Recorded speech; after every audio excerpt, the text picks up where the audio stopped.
Hi, welcome back to Cosmic and Body Horror. If you enjoy my content, please consider hitting the like button. It's the only way the YouTube algorithm notices me.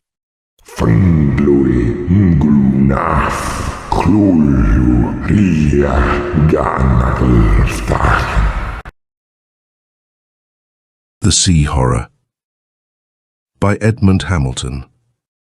First published Weird Tales, March 1929. It is only now, when we know all the story, that we see at last how narrow was our escape, that we understand at last the power and the dread of that dark horror that rose to whelm an unsuspecting world.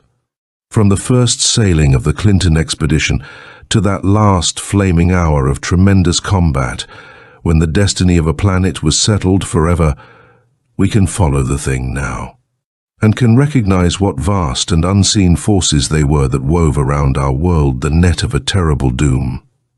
For it is only now, when the horror has passed over us, that we can understand that horror from its beginning. It is with Clinton himself that the beginning lies, and with the expedition which bore his name. Dr. Herbert Clinton, holder of the chair of marine zoology at the University of London, was generally conceded to be the foremost expert on deep-sea life in all the British Isles. For a score of years, indeed, his fame had risen steadily as a result of his additions to scientific knowledge. He had been the one to prove first the connection between the absence of ultraviolet rays and the strange phosphorescence of certain forms of bathyc life. He had, in his famous Indian Ocean trawlings, established the significance of the quantities of foraminiferal ooze found on the scarps of that sea's bottom, and he it was who had annihilated for all time the long-disputed Kempner-Stoll theory by his brilliant new classification of ascidian forms.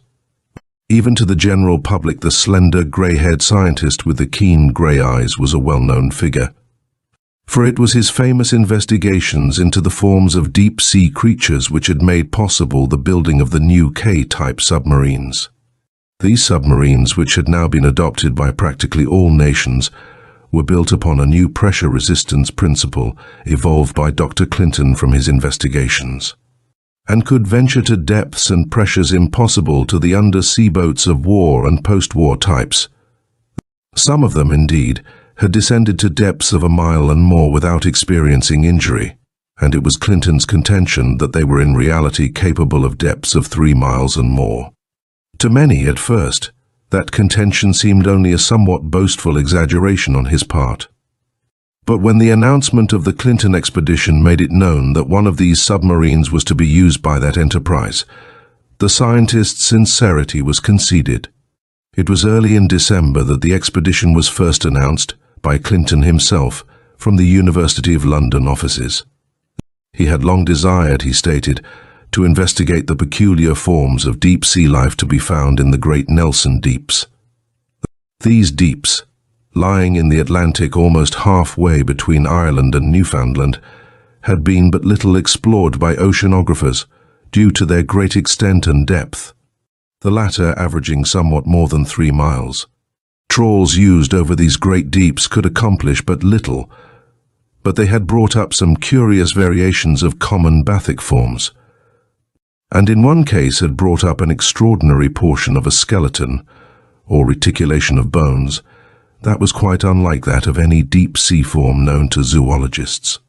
It was Clinton's hope, therefore, that a more thorough exploration of these great deeps might reveal forms as yet unknown to science, and for such an exploration he planned to use, he announced, one of the new K-type submarines which he himself had helped to design, and one of which had been specially equipped and placed at his disposal by a grateful Admiralty Board.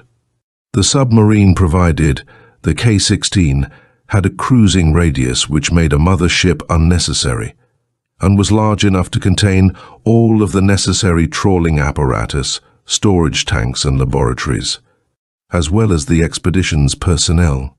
The members of the latter, it was announced, would be drawn almost entirely from the university's own scientific faculty, including, besides Dr. Clinton, Dr. Randall Lewis, an expert on ichthyological and conchological forms, Professor Ernest Stevens, a young instructor of biology and friend of Clinton's, 2 laboratory technicians from the university's laboratories, and a half-dozen assistants, such as photographers, experienced trawlers, and the like. It was Clinton's plan to proceed from London directly toward the northern boundary of the Nelson Deeps, at an approximate latitude of 57° north, and from there work his way down to their lower boundary 600 miles to the south, making free use of the submarine's trawls, and descending for detailed investigations at any promising spot. Since, as he stated, his calculations showed the submarine to be easily capable of reaching the 3-mile depth. Besides its regulation torpedo tubes and deck guns, the K-16 had been equipped with powerful undersea searchlights capable of dispelling the darkness of the lower depths, while small portholes of immensely thick reinforced glass had been set in the sides of its control room, as in all the new type submarines, making a survey of the surrounding waters possible. Communication with the expedition's headquarters at London was assured by its powerful radio apparatus. It was Clinton's hope, therefore, that by making use of all this equipment, an extensive and yet thorough exploration of the great deeps could be carried out in a comparatively short time. Late in April, therefore, the long, glistening steel submarine swept down the Thames and out to the open sea, with the members of the expedition and 2 or 3 of its naval crew grouped on its low-rail deck. At the last moment, the expedition's limited personnel had been limited still further by the loss of Ernest Stevens, the young biology instructor who was to have been of it. Young Stevens, on the day before that of sailing, had had the misfortune to twist his ankle badly as he ran down the steps of one of the university buildings. And as the crowded submarine was obviously no place for a disabled man, he was forced to watch it sail without him, contenting himself during the following days by following the expedition's progress through the radio reports received from it by the university station. For the first few days, while the K-16 crept out of the English Channel and into the broad Atlantic, the messages from it were for the main part but routine reports of progress. The submarine was following a northwestern course toward the upper boundary of the Nelson Deeps, and would, Clinton reported, begin its surveys at once upon reaching that objective. For several days thereafter, the K-16's messages to the university station at London gave only its position and progress. And it was not until May 5th that a brief report from the submarine stated that it had reached the desired latitude and was now forging slowly southward on the surface, the expedition's members already busy with their trawls and deck winches. For the next 3 days, the messages from the K-16 were reports of the work accomplished with the trawls. In those days, so Clinton reported, no less than a dozen new forms had already been brought up and classified. An entirely new species of the Modiola vulgaris was, he stated, probably the most important of their finds so far. But besides this, a half-dozen variations of common Malacopterygia and Acanthopterygia forms had been obtained and examined. The submarine, Clinton added, was still forging south, working all her trawls, and as yet no descents had been attempted. On the next day, the 9th, there came a further message in which Clinton reported the bringing up of several other notable variations from classified forms, this time of the dibranchiate and tetrabranchiate cephalopods. He stressed in this report the difficulty experienced in using the trawls at the great depths over which the submarine was forging, and added that they had been further hampered by the loss, on the preceding day, of one of their trawls, which, as he said, was lost in a rather puzzling manner which none of us is able to explain. With this rather ambiguous phrase the message of the 9th concluded, and on the next day no word whatever from the K-16 was received by the university station. Then, late on the morning of the 11th, there came that short and enigmatic message which was to make Clinton and his expedition the center of a sudden storm of speculation and discussion. The message itself, received just before noon on the 11th, was a quite coherent one, yet seemed at the same time a quite crazy one. It read, "Either we are all mad, or we have made the greatest discovery ever made. One of our trawls has brought up a thing so incredible, so unbelievable, that our minds refuse to credit it though it lies before our eyes. I will not expose this expedition to the derision of the world by telling what we have found until we learn more, and for that reason we are making a descent within the next half hour which will tell us all. When you hear from us again, we shall either have made the greatest discovery ever made by men, or shall know ourselves the victims of some incomprehensible delusion. Clinton. Considering that message, it is hardly surprising that the world found it interesting, and that within the next few hours the newspaper-reading public developed a sudden interest in the scientific expedition of whose existence it had hardly been aware until then. Through the afternoon of the 11th, in 100 radio stations on both sides of the Atlantic, press writers and scientists alike crowded into the little receiving rooms to wait for the first news from Clinton and his expedition. And in the university station at London, Stevens and Clinton's other friends and associates waited tensely for that news. Through the long afternoon of that long spring day they waited, and the world waited, but still there came no word. Night fell, but a veil of silence had dropped upon the submarine, and when morning came it found Stevens and his friends still waiting in vain by the silent impersonal instruments. Through all that night the calls of a score of stations to the submarine had gone unheeded, and when the morning newspapers gave to the public the first news of the K-16's long silence, they stated openly that some mishap or disaster must have overtaken the submarine.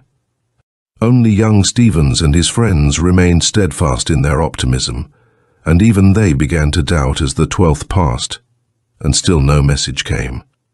By night it was universally believed that the submarine had met disaster, and out on the Atlantic a half-dozen steamers were heading toward the spot where it had last reported its position. By the morning of the 13th, the public was informed through the early editions that the ships rushing to the submarine's aid had been unable to find any trace of it whatever, though they had circled repeatedly over the spot. By that time, too, it was pointed out that the submarine's air supply would be getting very low, even if it still remained intact beneath the surface.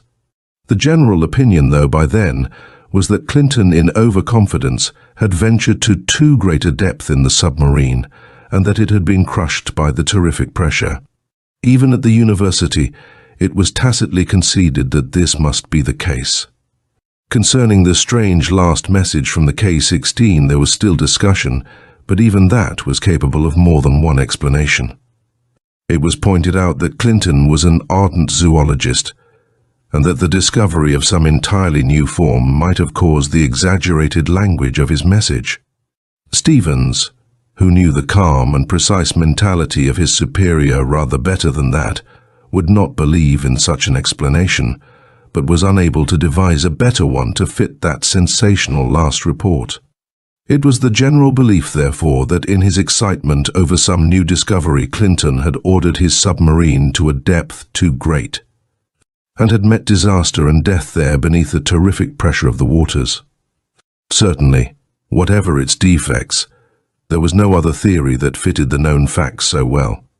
Thus, in a few days, the brief sensation of Clinton and his ill-starred expedition was disposed of.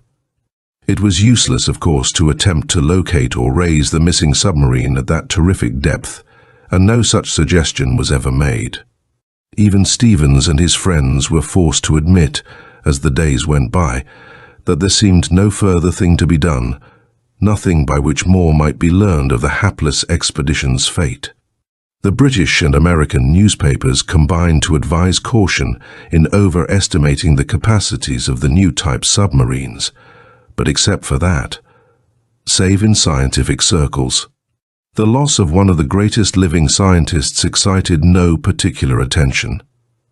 The world deplored the loss, indeed, but turned the moment after to consideration of its own affairs. Certainly, as the days and weeks went by, it never dreamed of the true importance of the strange sensation that had flamed so briefly from the headlines, nor ever guessed the existence of the calm and gigantic plans and forces of which that sensation was but an incident, and which were rising even then to the destruction of man and all man's world. Chapter 2. It was on the 4th day of August, just 3 months after the passing of Clinton and his expedition, that the first news of the approaching terror was given to the world. That first news was in the form of a dispatch from the government oceanographic station at Portsmouth, in which it was stated that during the last 3 days the level of the sea had risen almost as many feet.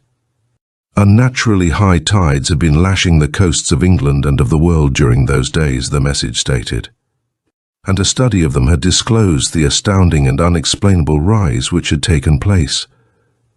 The dispatch added that the rise was a worldwide and not a local one, since corroborative reports of it had been received from associated oceanographic stations at New York, Yokohama, Sydney and Calcutta. It is not wonderful that that brief first message aroused in the world of science, and even in the world of every day, a very intense interest and curiosity, published as it was in all the London journals on the evening of the 4th, and by them transmitted by wire and wireless to the world at large. It soon eclipsed even the latest atrocious murder as a theme of general discussion.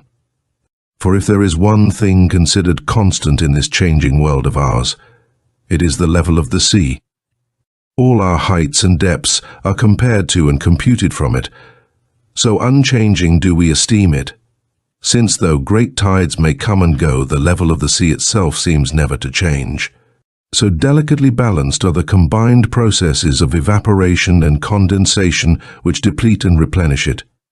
And for this hitherto unchanging level to rise suddenly for almost 3 feet, in as many days, was a phenomenon of intense interest and mystery. Scientists, indeed, when confronted with accounts of what had taken place, could only shake their heads in somewhat helpless perplexity. No ordinary conditions, of course, could account for such a tremendous and unprecedented rise as this. They ventured the suggestion, though, that some great subterranean upheaval or earthquake might have forced up the bed of the ocean in some spot to such a distance as to heighten the level of the waters. If such an upheaval had taken place in some central spot, they pointed out, such as the Arctic or Antarctic regions, it might well have caused such a great rise as this in the level of all the sea. They were unable, however, to explain the fact that during the last few weeks no such upheaval or quake whatever had been recorded by the seismographs of the world. Unchecked by any positive knowledge as to the thing's cause, therefore, it could be argued and discussed during the next day or two with zest, and many and fantastic were the explanations that were advanced. The great space devoted to it by the newspapers had aroused the public's fickle interest. And during the next 2 days, the sea and the great tides which were rolling in from it against the coasts of all the world became the center of a worldwide interest. In Sussex and in Anglesey, in Maine and in California, in Korea as in Ceylon, there were everywhere large groups of interested spectators gathered along cliff and sea wall and beach, to watch those great green tides shattering themselves against the shore, and to speculate idly on the subject of general interest. In England and the continent as well as in America, special excursion trains were run to many beaches, and the proprietors of resorts reaped a sudden and unexpected harvest. It was true that here and there some damage had been done by the rising of the waters, and by the great unnatural tides, but it was not of a magnitude large enough to arouse attention. A row of bathing machines wrecked, a road or seawall washed away, a beached boat or two swept out to sea. Such events as these could hardly seem important to the mass of people in comparison to the strange conditions which had caused them. It was also true that the lot of ships at sea had become suddenly very arduous due to the great seas running, and that large numbers of the smaller boats had been forced to remain in port until the great tides abated. Yet even this made no impression save on that small portion of the world's population which follows the sea. The larger part of the public chose, during those 2 days, to regard this strange manifestation as a spectacle, rather designed for its own entertainment and interest. On the evening of the second day, though, The 6th, there came that which suddenly swept away this attitude. This was the second calm report from the Portsmouth station, given to the waiting newspapers late on the afternoon of the 6th. Within an hour it had flashed along the telegraph keys and wires, and had fallen into type and was leaping from the presses in London, and in New York too, and in cities around the whole earth's girdle. And with the publication of that message, the whole matter suddenly lost its lighter aspects, and the world that had theorized and laughed and joked concerning it suddenly sobered, and looked up with startled eyes. For the Portsmouth station's second report stated that the rise already noted had not stopped, but was apparently still continuing at the same steady and extraordinary rate, having risen some 2 feet further during the ensuing 2 days. While this extraordinary rise is purely a temporary one, of course, said the report, it seems advisable that preparations be made for the evacuation of whatever regions or sections lie at a height of less than 10 feet above the former standard sea level. It was this calm advice that sent a sudden chill across the peoples of the earth, so that for the first time there rose the thought of peril in connection with the thing. All during the next day, while the day and night slid around the world in endless alternation, men spoke of the thing with knitted brows and troubled eyes. And in Edinburgh and Chicago and Honolulu and Bombay said to each other, as though with a strange new thought, if this thing, this rise, keeps on, it's going to be a bad thing. Do you know? It was as though that thought had stridden across the world, like some giant spectre of fear, to still with lifted ghostly hand the laughter which the matter had aroused at first. But in one spot of earth men neither laughed nor spoke concerning it, but laboured madly to stem the peril which they saw rising swift to whelm them and theirs. An observer hanging high over Holland on that fateful 6th would have made out, all along the coasts of that sunken little land, a desperate and unceasing activity, as of the efforts of some swarming insects to repair a breach in their tiny fortifications. For the last few days, indeed, the rising sea had been lashing with all the power of its tremendous tides against the dikes which alone protected the sunken little land from the fury of the ocean. Inch by inch that land had been won from the ocean's power, and walled with the thick dikes which until now had resisted all the ocean's blows. But thick as they were, their height was not great, and toward their tops the rising waters had been steadily clawing during the last few days. As sunset of that day gleamed blood-red in the west, the anxious watchers saw that even the parapets of hastily filled sandbags which they had placed upon their dikes were giving beneath the thunderous tides, and shifting and dissolving. Valiantly they laboured, as men will do for their life and land, but before midnight of that night, through a score of great breaches, the long-repressed seas were rushing in upon the little land in ravening, titanic fury, and church bells were ringing wildly across the countryside and beacon fires blazing red, while roads and canals were choked with hordes of panic-driven fugitives fleeing blindly through the darkness from the terror that leaped upon them from behind. And when at last sunrise gleamed golden over the body-choked waters and over the flooded meadows and spires of cities, word had been flashed to the world that more than half of Holland was under water, its cities buried and populations drowned by the vast inrushing floods. With that word the strained anxiety of the world dissolved suddenly into stark fear. It was only the most emphatic messages of reassurance on the part of the newspapers and agencies of public information that prevented a great panic on that morning.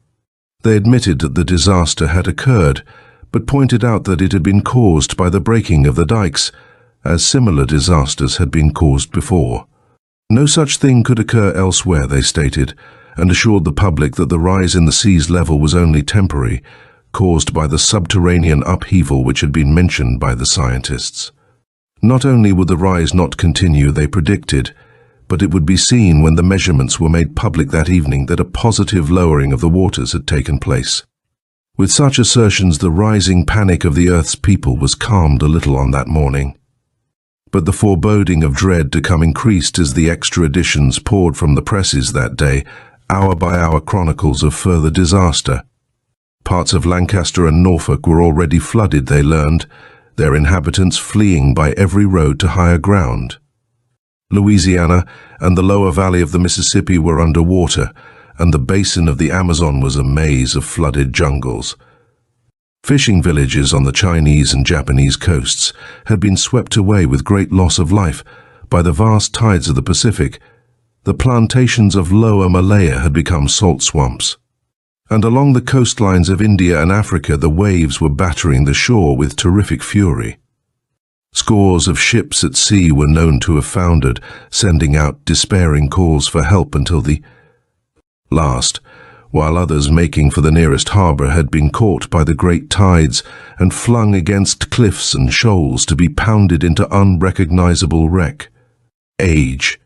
Yet still, through the long hours of that tense day, the authorities and newspapers combined to allay the rising PA.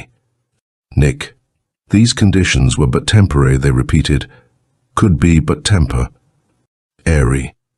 The sea had risen almost a half-dozen feet during the last few days, due to certain extraordinary conditions, but it would rise no higher, could rise no hig. Her. When the report from the oceanographic stations came, that would be S. Een. Until then, they implored the public not to yield to the excitement of Allah. So through all that day, the peoples of England and of America and of all the world remained tensely quiet, waiting for the word that would either explode their fears or spell their doom. And at last, late that evening, the word they awaited came. The extraordinary and unprecedented rise of the sea's level, said the general report issued from the Portsmouth and associated oceanographic stations, has not subsided during the last 24 hours, but on the contrary has increased approximately a foot more, indicating that this rise, whatever may be its cause, is still continuing at the same rate as when first observed. It is impossible to predict when the rise will cease, knowing as we do nothing of its cause, and it will be also impossible to issue further reports from these stations, since the rise of the waters makes their abandonment necessary. Our only suggestion is that the world's peoples make their way toward the highest grounds near them.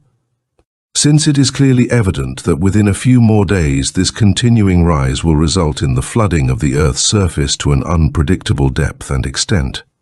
That brief, calm message, the last to be sent out by the oceanographic stations, let loose upon the world such a hurricane of panic as it had never known before. We look back now upon the night that followed it as one of the most terrible in the history of humanity, a night in which death and fear stalked together across the world like gigantic twin destroyers. For in all the cities of the world that night were such scenes, such rushing crowds and shouting men and flaring lights, as no man had ever seen before. In London, the Great Thames was already flooding over its embankments into the great basin in which the city lay. The power plants that lit the great city were failing one by one as the rising waters reached them, section after section snapping into sudden darkness, while away to the west, the soaring red flames of a great fire east a quivering crimson glow across the doomed and drowning metropolis. Beneath that ghastly light, through the swift-running streets, the panic-driven mobs fought and splashed their way toward the nearest hills, toward the open country, toward safety. Crowded automobiles whirled through those streets in blind disregard of those whom they ran down. Ships all along the flooded harbor stood out to sea, preferring rather to face the great waves and mountainous tides than to be smashed helplessly against their moorings. Airplanes high above buzzed unceasingly through the night, to north and south and east, to wherever was higher ground. And in New York, too, the seas were lapping now against the great buildings that seemed to tower up in splendid disdain of the waters clawing at their bases. There, too, were flooded streets, and rushing, fear-mad mobs, and fierce men with burning eyes who bawled at street corners of the wrath of the Lord and of the returning deluge. Already immense crowds had collected on the heights of the island's northern part, and from there, and from the other heights westward. They watched with awe the sweeping seas that rolled and broke now across the squares and parks and avenues of the proudest city in the world. And by then, too, the populations of Boston and Philadelphia, and San Francisco and Seattle were fleeing inland by every road, and of New Orleans there remained visible only the roofs of flooded buildings. Everywhere on earth, in those hours, men were turning away from the coasts, away from the vast, ravening seas that were hurling themselves over the land, and were pushing inland toward higher ground, toward the Alps and the Appalachians, toward the Pyrenees and the Andes, toward the Himalayas and the Rockies. And even as they fled, news was flashing along the last remaining lines of communication of great tidal waves that had wiped away life in the Hawaiian and Philippine Islands, of the waters of the China and Yellow Seas black with the bodies of drowned men, of the fear that had lit India red with the torch of terror, that had prostrated black and howling hordes along flooded African coasts, that had made of 100 European cities infernos of roaring panic. For through all of Earth's 5 continents that night, the roads leading inland were the scene of the stampede of humanity. Through the darkness of that dread night they went, vast, unorganized mobs that fled blindly on, pushing and striking and trampling, and as they fled the last organizations of men were slipping and crushing, knocked down like children's houses of blocks by the giant hand of fear. It was the flood, the ever-feared deluge of all the legends of men, the horror that was springing upon all the earth. Men prayed and fought and sobbed and killed themselves in their raving fear that night, but ever the remorseless waters rose higher and higher and higher. Up and up they came, slowly, steadily, surely, up toward the annihilation of man and the age-old reign of man, up toward the whelming of a world. Chapter 3. Young Ernest Stevens, on that fateful night of the 7th which saw the climax of the world's fear, had found himself in the vicinity of Piccadilly when the first rush of the panic began. He had seen for himself the sudden rise of the waters of the Thames which had taken place during the preceding few days, and had also read the newspaper accounts of the extraordinary and unexplainable heightening of the sea's level, but was still so much centered on the strange passing of Clinton and his expedition as to give the subject of general interest but small attention. On this night, however, when the publication of that epochal last message from the Portsmouth station sent the first crowds hastening through the streets, Stevens realized his own position and started off across the city toward his lodgings. Before he had gone far, the first great mobs were rushing through the streets, beginning the vast exodus from the city and disrupting all the ordinary means of transportation. Already, too, salt floods were creeping through the streets, adding to the panic of the crowds, and as Stevens walked on, the lights of the city around him were beginning to fail, fanning the flames of fear higher in the already panic-mad crowds. By the time Stevens finally stumbled up the steps of his lodging house, the street on which it stood was wholly dark, and covered by a few inches of water through which the fugitives along its length were splashing. He found the house itself deserted, and going to his own rooms quickly gathered the most necessary of his belongings into a small bundle, which he formed into a rough knapsack or pack. This done, he turned toward the door, then paused a moment at the window.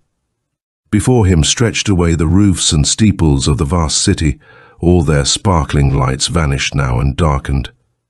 From the west, though, came a flickering red light, and he could see there a mighty uprush of flames. The street outside, the waters in it slowly rising, was alive with hurrying figures, many with great bundles or barrows, all pressing on to escape from the city and shouting hoarsely to one another. Stevens turned toward the door, but as he did so he stopped suddenly short.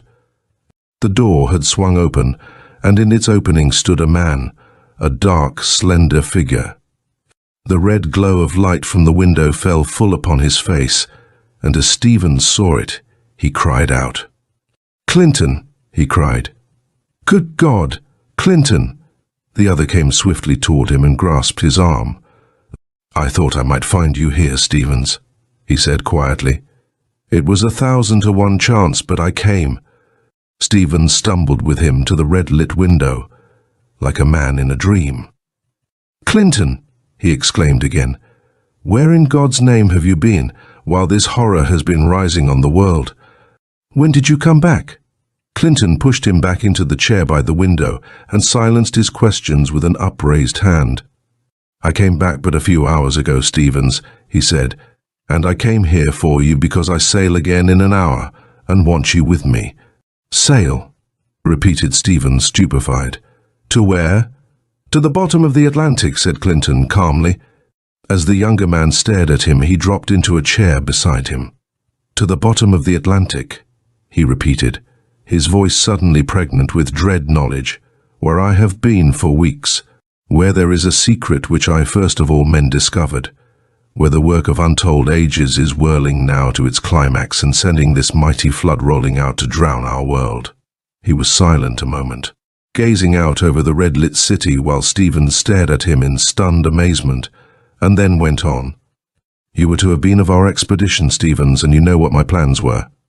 You know how we sailed in our submarine to penetrate the deeps that had never yet been penetrated by man. Out of the English Channel, out into the open Atlantic we sailed, west and northwest, until we had reached at last the northern boundary of the Nelson Deeps, and there our work began. I need not tell you of that work, for our own radio reports recorded the main features of it. We headed slowly southward on the surface, using our trawls, and during the next 3 days we were amazed at the richness of the fields beneath us, the profusion of new forms and variations of old ones that our trawls brought up. It was late on the 4th day that we lost one of our trawls, as I reported. We drew up the steel cable to find that it had been severed near its end, and though we were certain, of course, that it had broken when the trawl caught on a snag. It was no ragged break, but a clean, sharp cut, as though done by giant shears. That it was which touched us first with a sense of mystery and awe. Around us was only the vast empty panorama of sea and sky, but beneath us were 3 miles and more of lightless waters, a vast gulf unpenetrated since the world's birth by man or the science of man. We worked on southward, feeling as though under some strange spell, and then, shattering that spell, came the thing which one of our trawls brought up on the morning of the 5th day, the 11th. It was not so much in the trawl as on it, hanging from a corner as though caught and brought up by the ascending trawl. It was a machine, or part of a machine, a thing of shining metal about a foot in each dimension. There was a framework of heavy metal rods, 3 of them. Inside were a chain of little gears and 6 slender tubes of what seemed glass, with inside of each a red wire or thread. The framework's 3 thick pillars were broken off sharp at the bottom, as though the thing had been ripped by the trawl from some larger machine. Yet in itself the thing was a complete mystery. It was totally unlike anything we had ever seen. The shining metal was a wholly unfamiliar one, and the glass-like tubes we found were not glass but a transparent metal of some sort. The thing was constructed, too, with a strength and heaviness unusual in so small a mechanism. No one on earth would construct it thus heavily, but suppose it had been actually constructed at the sea's bottom from whence we had dragged it to resist the tremendous pressures there. What mysteries could be lurking in the 3 miles of water below us? There was but one thing to do, to descend in the submarine for further exploration, and after sending off a last message in which I hinted of our discovery, without telling more lest the whole thing prove a hoax, we began excited preparations for the descent.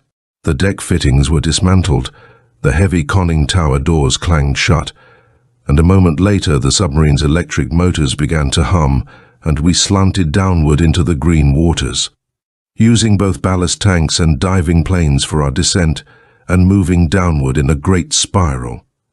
Gazing through the little portholes in the control room, Dr. Lewis, Captain Evans, the submarine's commander, and I watched the sunlit waters outside darkening as we sank downward. In those waters there turned and flashed the shoals of surface fishes, but as we dropped on, these disappeared, giving way to other forms that we could but vaguely make out in the darkening waters. By the time the bathymetric dial registered 500 feet, the darkness about us was all but absolute, and a word of command turned on the great undersea searchlights, from which long lanes of golden light cut out through the gloom about us. Still down we sank, in that great spiral course, until we had reached 1,000 feet, 2,000, a mile and a half. Now and then we glimpsed great sea creatures that blundered into the glow of our lights, cephalopods and gasteropods, and now and then one of the larger deep-sea crustaceans. Most of these, however, seemed to flee from the brilliance of our lights, though in one case we caught sight of a long snaky form that could only have belonged to the Hydrophis family. Though it was of unprecedented thickness and length, the dial now registered a 2-mile depth, and we snapped off the submarine's lights, for in the waters about us were glowing the phosphorescent creatures that lurk in these great depths. Floating by in the darkness went here and there a Brisinga elegans, or luminous starfish, its 19 long tentacles glowing with misty light. The snake-like Stomius boa flashed past, the double rows of luminous discs on the sides of its long body adding to the phosphorescent brilliance. We made out, too, a squat, flat creature fully 15 feet in length, with great fanged mouth and luminous tail and fins, quite unknown to the science of zoology, while scores of the rare Malacosteus niger, with its 2 head spots of greenish gold light, could be seen around us. Then, as we sank still farther downward, the glowing phosphorescent forms about us thinned and vanished, while about us lay a dark and almost lifeless region of waters. I turned to order the light snapped on again, but stopped short at a sudden cry from Lewis at the porthole beside me. He could not speak, only pointing down in utmost excitement through the glass, and as I too gazed down, awe and astonishment fell on me. For glimmering up toward us from far below, through the dark waters, was a faint white light, a strange, cold radiance that was growing rapidly stronger as we dropped down toward it. In stunned silence we watched, as our craft dipped down, and now at last we began to see its source. 1,000 feet below us there stretched an unimaginable scene. It was the ocean's floor, a level, somewhat rolling plain, and on it, within this vast region of white radiance, were grouped scores, hundreds, thousands of strange structures, great globes of shining metal, pierced by doorways which were of uniform size, each being fully 300 feet in diameter. They were ranged in long streets or avenues with mathematical precision. Away into the distance, as far as the eye could reach, stretched this mighty city of globes, and I saw that on the top of each globe was a small squat mechanism, like that which our trawl had brought up, but larger, and while these mechanisms were not themselves luminous or shining, there sprang from them in some way rays of white light, which made it plain that it was these which produced the strange white light that bathed all this gigantic city. Our craft was slanting downward, toward and across the city as we watched in awe, and as it did so we made out 2 things. The first was that far away there was a spot at the city's heart where were no globes, a vast smooth-walled pit that seemed to sink down into the sea's floor for an unguessable distance, and which I judged was fully 2 miles in diameter. Near its edge there soared up above the globes of the city, for fully 2,000 feet, a slender tower of the same shining metal, at whose tip was a small bulb-like room. I seemed to see also vague, great shapes that moved about this tower, but at that moment my attention was shifted suddenly by Lewis's exclamation to the city beneath us, and I saw for the first time the people of that city. Through the streets, but a few hundred feet below us, now there moved countless numbers of black forms, creeping along the smooth, metal-paved avenues like great black slugs, and as we dropped closer toward them, we saw that that was what they were. Great slug people, their bodies thick cylinders of dark flesh, perhaps 8 feet in length and 3 in thickness, on which they crawled forward like giant worm things, their only limbs 2 short, thick flippers near the head, their only sense organs that we could see being 2 great, dark, shining eyes like the eyes of an octopus, great slug creatures, inhabitants of the waters here at the sea's bottom. Crawling through this strange and awful city, whose existence men have never dreamed. A city at the bottom of the sea, a city glowing with white, unearthly radiance, a city peopled by unhuman creatures, but reared into being by more than human power. We stared down upon it in indescribable awe and wonder, and then Evans, the commander, uttered a sudden exclamation. A group of the strange slug creatures had collected in the street just below us, gazing up through the waters toward us with their strange dark eyes. And now we saw that across the city toward us was striding an erect, gigantic shape. It came from the direction of the great pit and tower, where there could be glimpsed others like it, an erect, vast shape of metal, striding toward us on two mighty limbs or columns, which must have measured 1,000 feet in height, and which supported at their top a small disc platform on which were grouped 2 or 3 of the slug creatures, operating their vast mechanism. From below this platform, too, there projected a great jointed limb or arm of almost the same length as the 2 great legs. And as the vast thing strode toward us over the city of globes, this mighty arm was reaching out toward our craft. I uttered a shout and heard a hoarse order from Evans shouted through the speaking tube, and a moment later the submarine shot upward with all the power of its motors. But as it did so, there came a jarring shock and clash of metal, and then our craft was pulled downward, its propellers spinning in vain. The great upraised arm of the giant striding machine had gripped us and held us as a child might hold a toy. Now, with that great arm circling the submarine and holding it tightly, the vast mechanism began to stride back across the city, and a moment later had halted and was lowering our craft to the city's floor. Below us, we saw, was a group of 3 of the globe buildings set apart from the others in a small clearing, and before one of these the arm that held our craft placed it, still holding it tightly. We saw the great door of the globe building, 50 feet across and twice that in height, opening by sliding down into the metal pavement below. 10 feet inside was another similar door which was opening likewise, both great doors being quite transparent, though apparently of immense strength. In a moment our craft had been pushed inside, into the bare, white-lit interior of the great metal globe, and then both great doors rolled back up and closed tightly. Our submarine, with all in it, was prisoned in the waters inside. That great arm circled the submarine and held it tightly. The next moment, though, there came the throb of great pumps, and swiftly the waters inside the globe began to sink, while a strange hissing began. A glance at the dials explained it, for as the waters sank they were being replaced by air, at a pressure the same as at sea level. In a moment more the waters had disappeared entirely, and cautiously we opened the conning tower doors and stepped out. The air, we found, was quite pure and breathable, though with a strange odor of chemicals, and had it not been for the vast white-lit city of globes lying beneath the waters outside our transparent doors, one might have thought himself in some room on Earth's surface. I knew, though, as the submarine's startled occupants stepped out into our strange prison, how far we were from Earth's surface. How unfathomably far from the life of humanity in this city of the sea's dark depths, this white-lit town of the trackless ocean's floor.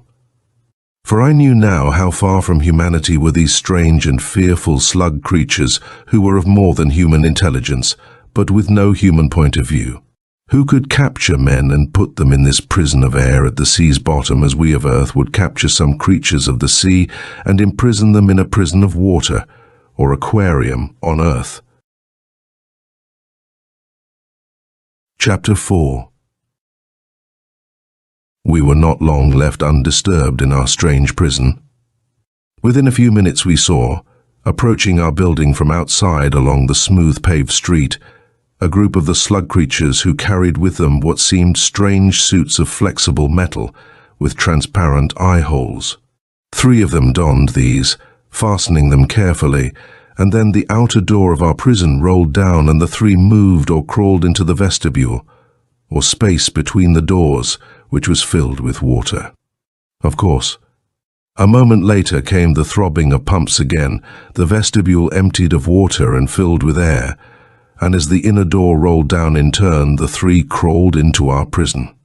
Their armored suits, we saw, were filled with water to enable them to venture into the unfamiliar element of air, just as a human diver in an air-filled suit will venture into water. A moment we humans stared at these strange figures in sickened horror, while those outside watched us carefully through the clear door, ready to open it and send the destroying floods in upon us at any wrong move on our part. Then one of the three, with a long, slender rod in his grasp, moved to the metal wall of our prison and drew a sketch or diagram of sea and land, with slug-like creatures at the sea's bottom and erect, man-like ones upon the land. He pointed from the former to himself, and from the latter to us, and I stepped forward and repeated his gesture to show our understanding. With this beginning he worked on, with other sketches and diagrams, establishing a slender line of communication between us, while those of our party watched in fascinated horror. At the end of an hour or more of this, the things left us, through the vestibule chamber, leaving us all in a strange state of wonder and fear. There was but little conversation on the part of any of us, and though we examined our prison carefully, there seemed no chance whatever for escape. So the hours that followed passed in a semi-lassitude and silence, broken only by a sketchy meal from our own stores, after which most of our party resigned themselves to sleep. The air, we noted, remained quite pure, and was apparently made artificially by these creatures in some way, and pumped to us from outside. The next day passed in the same way, and the next, strange, nightless and dawnless days, eternally lit by the perpetual white radiance, which followed one another like the time periods of a dream. In those days, however, the creatures who were our captors persisted in endeavoring to establish communication with us, for their own purposes, and gradually Lewis and I attained to an exchange of ideas with them. Their purpose, we found, was to question us concerning the world above, particularly concerning our nations and cities, and their relation to the sea. We did not understand the purpose of those questions then, but bit by bit during that exchange of ideas we came to learn something of their own history and plans, and began at last to understand what terrible peril was hanging above our world. These creatures, as we had guessed, were native to the sea as man is native to the land, developed from the lower forms of sea creatures in the remote past, just as man developed from the lower land ones. Life began in the sea, as you know, and these slug beings had developed into intelligence and power while man was still a half-ape roaming the barren plains. They had built their great globe cities at the sea's bottom, and for their greater convenience had lit them with the light-producing mechanisms on the globes, which set up a permanent excitation or vibration of the ether, of a frequency that formed perpetual light vibrations. In their hidden depths they reigned, lords of the sea, but their domains were steadily diminishing. You know that since the dawn of time, Earth's seas have dwindled steadily, following the laws of molecular motion, that slowly those seas have retreated and dwindled, as on every planet they do, as on Mars they did eons ago. And since the slug people could live only in the terrific pressures of the great depths, their own realms were swiftly shrinking. They must either form some plan to halt the dwindling of the seas, or face certain extinction. They finally, after long discussion, adopted a stupendous plan, which was none other than to produce artificially such vast quantities of water as would replenish the dwindled seas, would cover all Earth miles deep with them and give all Earth as the slug people's domain. They knew, in their science, how to form atoms of any element out of the primal ether itself by raising it to the desired frequency of vibration. Just as they had produced light from the ether, they could produce matter, which is but a vibration of the universal ether. Suppose, then, that they set up vast generators to form immense quantities of hydrogen and oxygen atoms, and suppose those tremendous quantities of hydrogen and oxygen were mixed together, with a small proportion of certain chemicals added. The result would be that from the generators, immense quantities of seawater would be shot forth to add to the sea's bulk, to cause it to rise, until it covered the highest peaks. They needed only to make generators of sufficient size and number, and at this they set to work.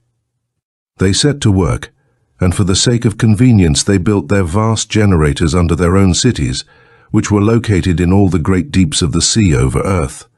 In the Atlantic and Pacific and Indian Oceans, vast cities with countless hordes of the slug creatures.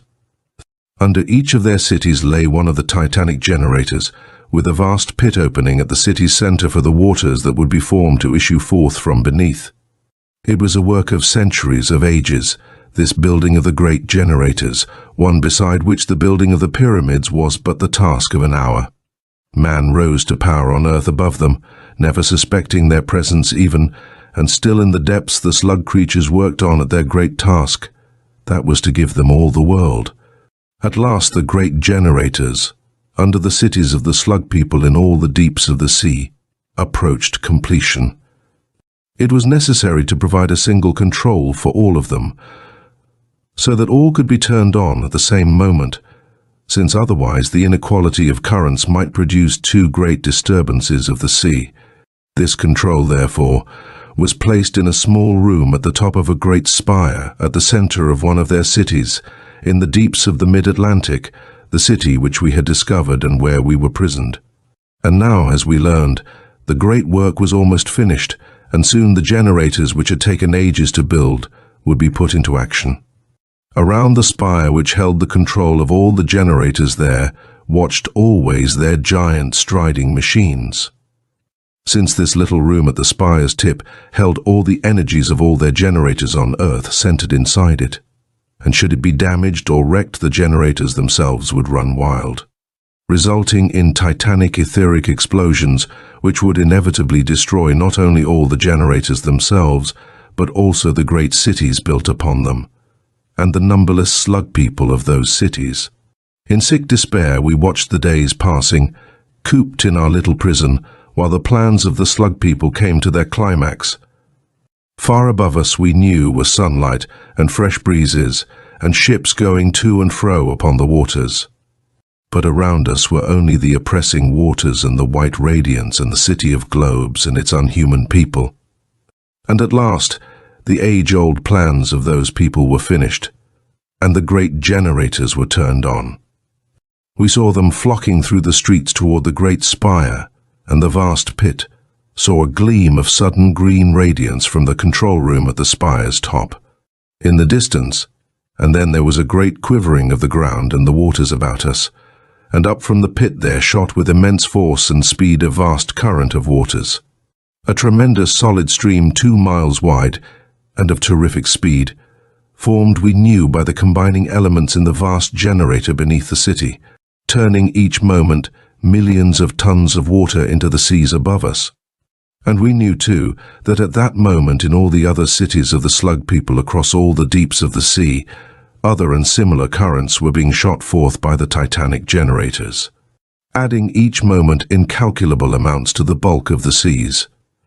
Through all that day we watched the great current shooting ceaselessly up through the calmer waters about it, and through the next, and knew that on earth the waters must already be rising inch by inch, and that they would creep up, inch by inch and foot by foot, until they had covered all Earth's fields and forests and cities and highest peaks, until Earth itself was covered miles deep with this sea of hell.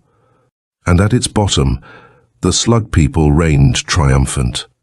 Then, at last, the agony of our despair broke forth, and we seized at once upon a chance for escape which presented itself. It was in a suggestion made by Evans, the submarine's commander, that we saw our chance. His plan seemed suicidal almost, but it was still a chance, so we ignored the risks. Waiting for some hours until the street outside our prison had emptied somewhat of the passing slug people, we took from the submarine's equipment a long, slender drill of steel, and with this, held and guided by 2 seamen, set to work on the metal wall of our prison. At first the metal seemed too hard for the drill to effect, but gradually it bit into it, deeper and deeper. Inch by inch it crept on into the thick metal wall while we watched anxiously. The hours were passing swiftly, and in the distance we could see the mighty current from the pit still roaring upward, but at last, when it seemed that the wall was too thick for us, the drill broke through. Before we could withdraw it, it had been knocked inward toward us with terrific force by the pressure of the waters outside. And through the 2-inch hole it left came shooting inward a solid stream of water of terrific force. In a moment that jet had filled the great room to a depth of a foot, and hastily we splashed toward our submarine, clambering up and inside it and shutting tightly the heavy doors. From the portholes we could see the waters in the room swiftly rising, until within a few more minutes they had risen sufficiently to float the submarine, which had been lying on the bare metal floor of the great room. Instantly Evans gave an order, and at once the craft's motors began to hum and its reversed propellers to thrash the waters, backing us against the wall opposite the great doors. There we paused a moment, and then another order sent the boat leaping across the great room through the waters like a living thing, toward the inner of the 2 great doors, which could be opened only from the outside. With a great ramming shock the craft's prow struck the door, for this was our plan, to batter down the 2 doors if possible, and make our escape. The door, we saw, had been shaken by the blow, its thick, transparent metal deeply dented. But it still hung fast. So again the submarine retreated to the opposite wall and again leapt forward to crash against the barrier. At the second blow, there was a clash of metal against the sides of our craft, and we saw that the great door had crumpled beneath the 2 blows. Only the outer door barred our escape. Now, and excitedly we watched as the submarine reversed once more and leapt forward against that last barrier. We struck it with a great jar that again knocked us all from our feet, but did not dislodge the door, and now there came a sudden exclamation from Evans as he saw, through the porthole, a group of the slug creatures who had stopped outside and were peering in toward us. As our craft leaped forward in another dash against the thick metal, we saw them hastening down the street, and a moment later saw striding over the city from the distant spire 3 of the great machines that guarded that spire, hastening across the city in gigantic strides toward us. In spite of our second blow, the outer door still hung fast, and swiftly the hastening machines were nearing us. By now the submarine's motors were humming at their highest power, and as Evans hoarsely shouted the order, the craft, backed against the wall, hesitated for a moment, and then leapt forward through the waters toward the outer door for a 3rd time, with all the force of its whirling propellers. As we shot forward I saw, not 1,000 feet away, the great machines that were bending down toward our prison, and then there came a great crash and jar. The great metal door was crumpled aside like one of cardboard, and our submarine shot out into the open waters. Swiftly toward us reached the great arm of the foremost giant machine, and for a moment, as we slanted sharply upward, we felt the end of that arm graze against the side of our craft. Then we had torn past it and were shooting up through the waters toward the surface at a steep angle, up until the city of globes and the white radiance that bathed it were lost from view beneath us. Up, up, up, until at last our craft shot bodily out of the waters into the sunlight and clean air. Panting and half senseless, we ripped the doors open, breathed deep of the salt breezes. The waters on which the submarine floated were running in great seas, and from a hasty consultation of our instruments we saw that already the sea's level had risen several feet, and knew too, as no others did, what was causing that rise and bringing doom upon the earth. So we set our course back toward England and raced homeward through the rising waters to bring our warning to the world, for in the general panic our radio calls received no answer. East and southeast we held, and at last were sweeping into the harbour of London, where, after a frantic hour, Evans, Lewis and I were able to convince the naval authorities of the truth of our story. were able to convince them that the only remaining chance to prevent the destruction of all our world is to descend into the depths in force and destroy, or attempt to destroy, the great generator which we saw in action there in the deeps of the Atlantic, and after it, the others. This was but a few hours ago, Stevens, and in those hours, and while I have talked here with you, the submarines of all the British fleet, the new type submersibles which alone can descend into those terrific depths, have been gathered in the flooded Thames and soon will sail, with the submarines of all other countries that can be gathered, to make one last attempt to save our world. I had an hour or more, I knew, so while Lewis hastened away in search of his family, I, who have none, came here in the hope of finding you, Stevens, knowing that you would be with us if you could. And so now you know what terror it is that is flooding our world, that is rising toward the death of all humanity, and toward which, at the bottom of the Atlantic, we sail within the hour, for one final desperate attempt to halt this rising doom. Clinton rose to his feet with these words, gazed silently out over the red-lit city, over the rising floods that rushed through its streets and sent the fear-crazed fugitives outside shouting down those streets in blind horror. Stevens, too, arose, gazed with him, and then with a common impulse and with no spoken word, they had turned toward the door, toward the street. Half an hour later they had won their way across the dark, flooded wilderness that was London toward the rank-on-rank of long, grim steel hulls that swung by the shores of the swollen Thames. And a few minutes later they stood in the narrow control room of one of those hulls as they swung in formation out to the open sea, more than 100 strong. Out, they moved, into the darkness of the surging channel, and then southward around the foreland, where there fell in at the side of their formation a similar formation of an equal number of craft, the combined Atlantic and Mediterranean submarine fleets of France, Germany, and Italy. Still the combined fleets moved on, toward the west, through the surging, tremendous waves, in steady, unchanging formation. Onward through the hours of the night they moved, and on into the day, still westward, and through the night again until at last, at dawn, there could be seen on the waters far ahead a multitude of long black spots.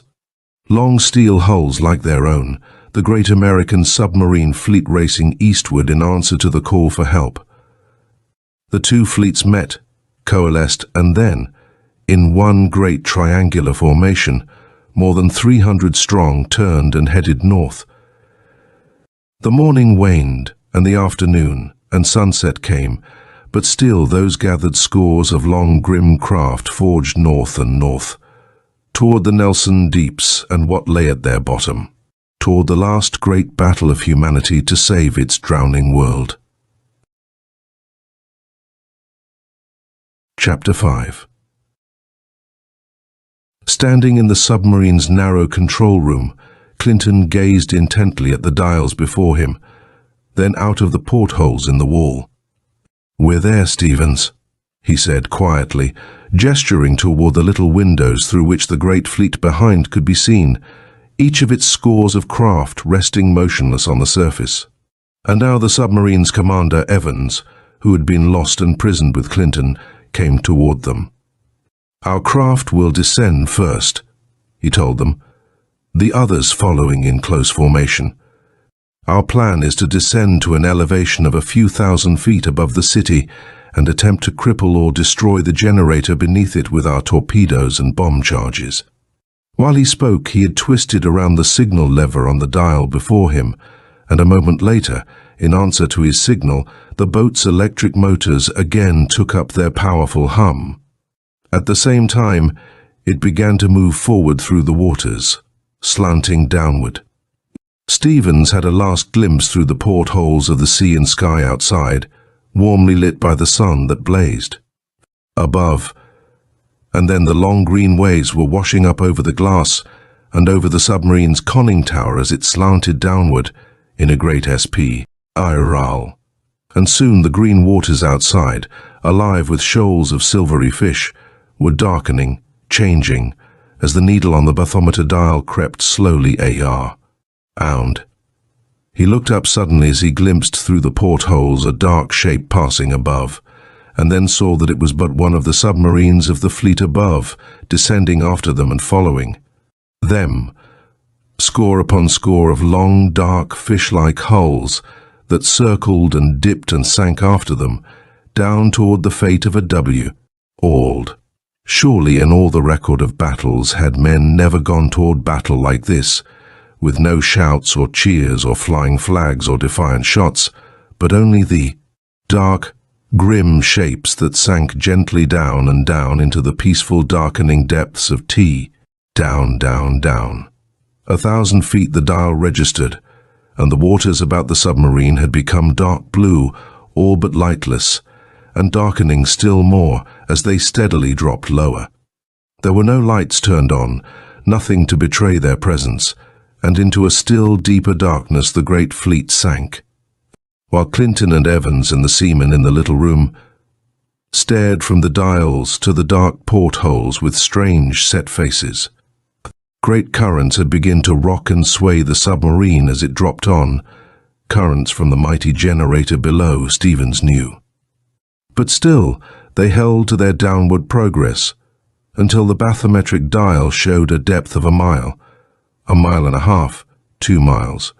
Abruptly Clinton, at the portholes, made a sudden gesture and pointed downward. Stevens gazed intently down into the blackness that seemed to press against the glass, and then he uttered a low exclamation. For he could make out, far below, a ghostly white radiance that filtered faintly up toward them through the filmy depths. Stronger and stronger it was growing as they sank down toward it, and he saw Evans turn, give swift orders through the speaking tube by his side, and heard the clang and clash of metal somewhere in the submarine as its great torpedo and bomb tubes were made ready. In an instant, it seemed, while they dropped downward still, the stillness of the submarine had been replaced by swift activity. And then, cutting abruptly across the sounds of that activity, came a sharp cry from Clinton. "Those globes," he cried. "They are coming up, look." But Stevens, too, had seen. Outlined dark against the growing white light beneath them, he had glimpsed a dark, round object that was moving steadily and swiftly up toward them from beneath. That moved up with ever-increasing speed, like the reversal of some object falling downward. Swiftly it came, and now he could see that it was a black metal globe perhaps a yard in diameter. He felt the submarine swerve sharply as Evans abruptly spun its wheel, glimpsed the uprushing globe grazing past its side, and then the thing had passed above them, and had struck full on the bottom of a submarine just above. There was a flash of intense purple light, flaring out through the waters in blinding intensity, and then the submarine rocked and spun like a leaf in a gale, while the great flash and the craft above which it had enveloped vanished together. "Bombs!" shouted Clinton. "Bombs of some kind that they release from beneath, to rise and strike us, and look. More." Even as he spoke, there was rushing up toward them from beneath an immense mass of the round black globes, seeming in that moment to fill the waters about them. Stevens remembered the next few moments only as a timeless period of flashing action. He felt the submarine dive steeply downward under the hand of its commander, saw through the glass scores of the deadly globes flashing up past them. And then the submarine again was rocked by titanic convulsions of the waters about it, as craft after craft of the fleet above them vanished in blinding flashes of the purple light. In those few minutes, he knew, scores of the submarines that followed them had fallen victim to the deadly spheres. But now the great fleet, diving sharply amid that deadly uprush of globes, was within a few thousand feet of the sea's floor, was slanting down through the white radiance toward the city below, which Stevens saw for the first time. A moment, as the fleet seemed to pause above the city, he saw it all plain, the multitudes of ranked great globular structures, stretching away as far as the eye could see, the dark, slug-like beings that hastened through their streets and squares, the vast pit at the city's center from which arose the mighty half-glimpsed current of waters and the towering spire near that pit's edge. The tiny bulbular room at its top, a point of green radiance, around which were grouped scores of the vast 1,000-foot striding machines. Then that one moment of pause was over, and the whole great fleet was swooping down upon the city below, releasing a shower of great torpedoes and bombs as it did so. The next moment there came 100 flashes of fire beneath them as the torpedoes and depth charges struck, and then it seemed as though in a score of places beneath them the city was crumbling, disintegrating, beneath the force of the great explosions. The submarine was rocking and swaying perilously from the effect of those explosions, only the super-resistant hulls of the new type craft enabling them to endure the shock. But even while Stevens heard the men near him shouting hoarsely, he was aware that the massed boats were diving again, and again the thunderous detonations below came dully to their ears through the waters about them. But now he heard a sudden cry of alarm, taken up and repeated by all in the control room. From far away, all around the great city, there were hastening toward the attacking submarines scores of the giant striding machines, their vast steps whirling them across the city with inconceivable swiftness, the great arm of each outstretched toward the submarines. An order was barked, and the craft's propellers spun swiftly as it headed upward to avoid those reaching, menacing arms, while the whole great fleet headed up also with the same purpose. The next moment, however, a spark of more brilliant white light broke into being in the city below them. A great erect cylinder they saw, that was suddenly shining with a dazzling radiance that darkened the white luminosity of the waters about it. And as it broke into being, the submarine below seemed suddenly to waver, to halt, and then to be pulled slowly, steadily downward by great unseen hands toward that shining cylinder. Stevens heard the motors throbbing in his own craft, its spinning propellers only serving to hold it in the same position, and heard a shout from Evans. "That cylinder!" he cried. "It's a great magnet of some kind. It's pulling our ships downward."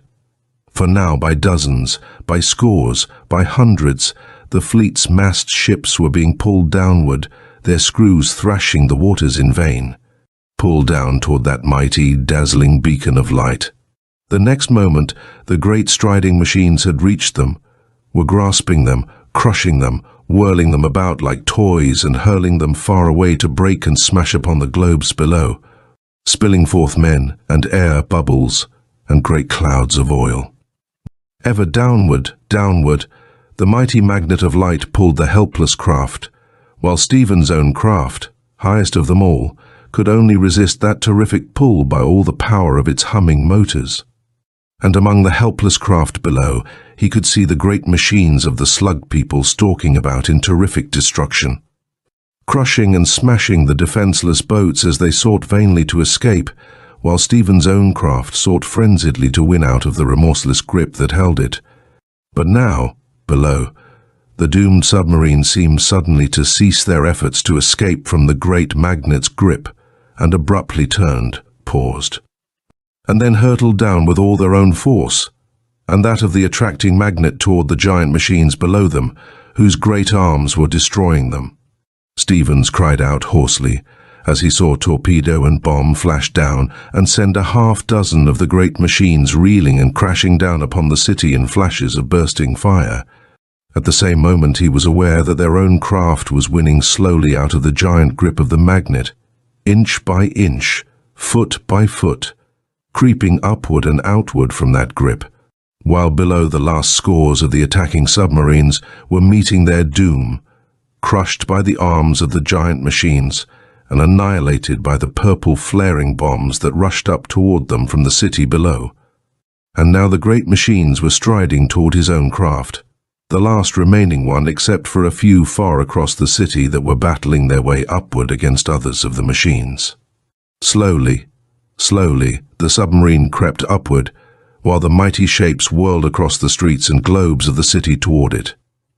They were below it, now were reaching up with gigantic arms, and Stevens stared down upon those upward-reaching arms in a strange apathy of despair. The battle was over, he knew. Humanity's battle lost now forever, its last chance flickered out. Up came the whirling arms. Up, while still the submarine crept higher, and then one of them had struck it a great, glancing blow in reaching for it, had knocked all in it to the floor, stunning Evans and his seamen and Stevens himself against the metal walls, and knocking, too, the submarine out of the last limits of the magnet's giant grip. Its propellers whirling with sudden power, it shot out of that unseen hold, over the city, and Stevens raised his head, stunned and bleeding, to see Clinton standing at the wheel, to hear his wild shout as he sent the submarine racing above the city toward the great pit and the uprushing current at its center, toward the towering spire at that pit's rim, and the round, green-lit little control room at its top. Straight toward that ball-like room at the great spire's tip flashed the racing submarine, and Stevens glimpsed the mighty striding machines far across the city, abandoning the battle with the remaining few submarines, which shot sharply upward to whirl after their own, saw rushing toward them from around the spire others of the giant machines, their vast arms upraised to grasp and crush the hurtling craft. But before they could grasp it, before their great arms could do aught more than graze along its sides, Clinton had sent the submarine flashing past them with a hoarse cry, and had crashed it straight into the little room at the mighty tower's tip. Through the metal walls of that room, the hurtling submarine crashed as though through walls of paper, speeding still straight up and outward with the force of its tremendous impetus.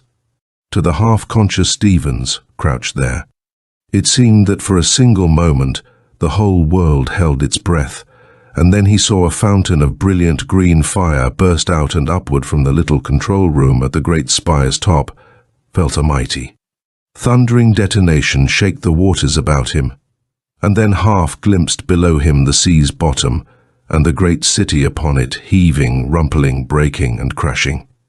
As that city broke up, and was annihilated by a tremendous uprush of dazzling fires from beneath it, broke up, and was annihilated as he knew by the explosion of the mighty generator beneath it, whose titanic, pent-up energies the wrecking of the little control room had released, broke up, and was annihilated, Stevens knew, as all the cities of the slug people had been in that moment, when the mighty generators beneath each of those cities exploded likewise, the prisoned energies of all of them released by the wrecking of the little room from which all had been controlled. In all the far-flung deeps of Earth's seas, the cities of the slug people and all their hideous hordes had met annihilation in that tremendous moment, he knew. The earth shuddered and swayed beneath those simultaneous, titanic cataclysms. The sea's whole floor rolled and shook, and then, as the submarine was flung wildly upward by the terrific convulsions of the waters, the vast fiery uprush of destruction beneath faded from his eyes. Then Stevens felt his senses failing him, sank backward, and was but dimly conscious of the waters outside the submarine roaring wildly as it shot upward with terrific speed. For a time that seemed endless to his darkened mind, that roaring continued, and then abruptly came silence and a great shock and splash. Then he felt hands upon him, and hoarse voices shouting in his ears, heard the doors above clanging open, admitting a flood of sunlight and clean fresh air upon him, and then he knew no more. Chapter 6. Sunset was flaming red in the west once more when Clinton and Stevens stood together again on the submarine's narrow deck, watching the preparations for its homeward voyage. Behind it floated a bare dozen of other long steel craft, as scarred and battered as itself, flung up and saved like itself by that last great convulsion of the waters. A dozen only. The last remnant of the mighty fleet of hundreds that had dived to the attack a scant few hours before. Even as they watched, 3 of those craft were moving away on their own homeward journey, toward the west, toward the sunset, over the waters that were now miraculously calmed and smoothened.